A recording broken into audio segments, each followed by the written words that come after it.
CNN actually did something interesting yesterday after the Hunter Biden guilty verdicts.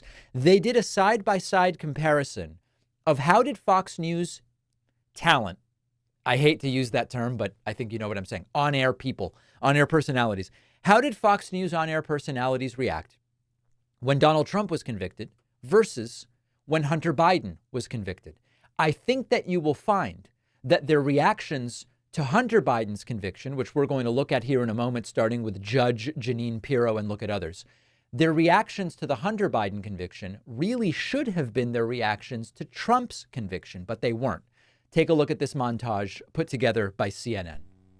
This is a new era in America, and I think it goes against the ilk of who we are as Americans and our faith in the criminal justice system. In the end, this jury of ordinary people from Delaware were not intimidated by that family, and they recognized that this was a clear-cut case and that clearly no one's above the law. And of course, you could apply that to Trump. Those 12 jurors were not intimidated by the fact that they were rendering a verdict on a former president of the United States. They weren't intimidated by that. They looked at the facts and they put together the verdict. All right, here's another guy on Fox, side by side. This is a very political exercise, and you have to say that it accomplished what it set out to accomplish. But I would say this about Judge Noreika. I think she ran a very fair courtroom. She ran a very fair trial. I guess we all need to shop at Banana Republic from now on? Because that's what it feels like. Yeah, a Banana Republic. For years, the Bidens have been able to escape any legal accountability for their sleazy, corrupt conduct. But today, their luck ran out. At least Hunter's did. Power is all they love. And they're willing to do anything to cling to it. They're willing to destroy the rule of law. The Republic has been wounded by weak lawyers and talentless political bloodhounds. It gave me a little boost of confidence in the American legal system, although they still have a lot of work to do to win me back. I believe that there was a conscious collusion of allies that came together. It's pretty obvious, with a private strategy to eliminate a common shared adversary. Hunter's going to jail, so Joe doesn't have to. And when he comes out, he'll be rewarded for his loyalty, like a made man in a Biden crime family. This is a distraction from the influence peddling and the kickbacks. Yeah. So as you can see there, dramatically different reactions on Fox News to the conviction of Donald Trump versus the conviction of Hunter Biden.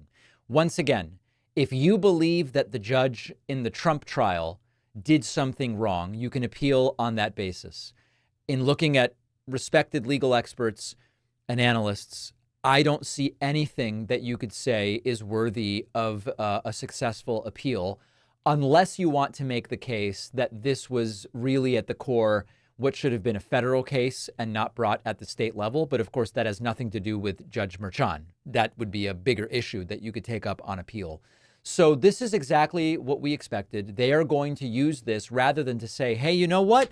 Maybe the justice system is kind of working okay.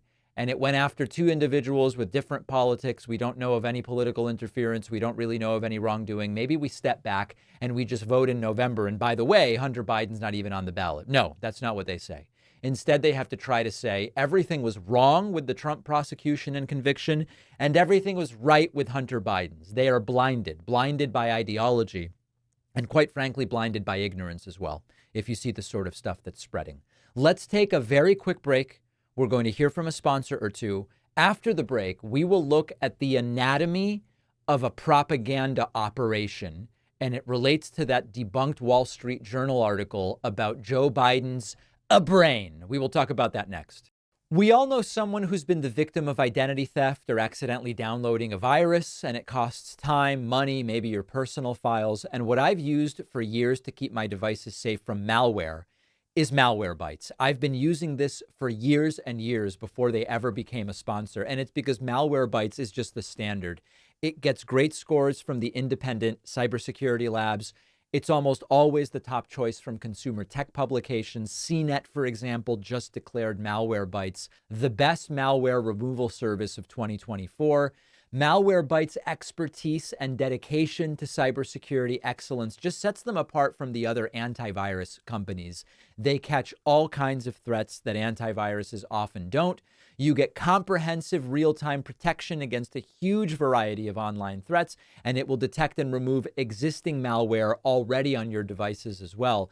And now you can get the Identity Theft Protection Bundle to protect your entire family's personal information with live monitoring, alerts, recovery assistance, and up to $1 million in identity theft insurance. Malwarebytes has a special deal only for the David Pakman Show. You can get any Malwarebytes subscription for 50% off. That's half off at malwarebytes.com/Pakman. That's malwarebytes.com/Pakman to get half off your subscription. The link is in the podcast notes.